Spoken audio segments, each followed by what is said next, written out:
In this video, I'll show you how to install the Darwin's Grip on your string trimmer.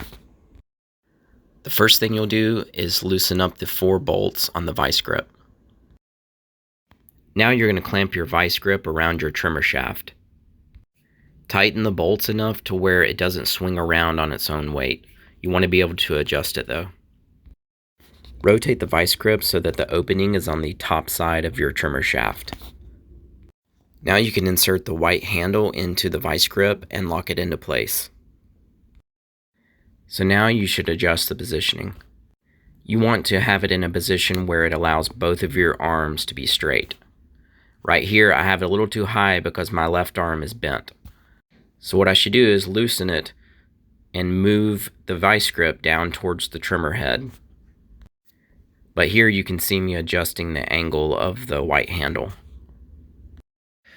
So far so good with this. You know, it helps in reducing the amount of back pain that I have after weed eating. If you found this video helpful, give it a thumbs up and subscribe to my channel for more videos. Thanks for watching.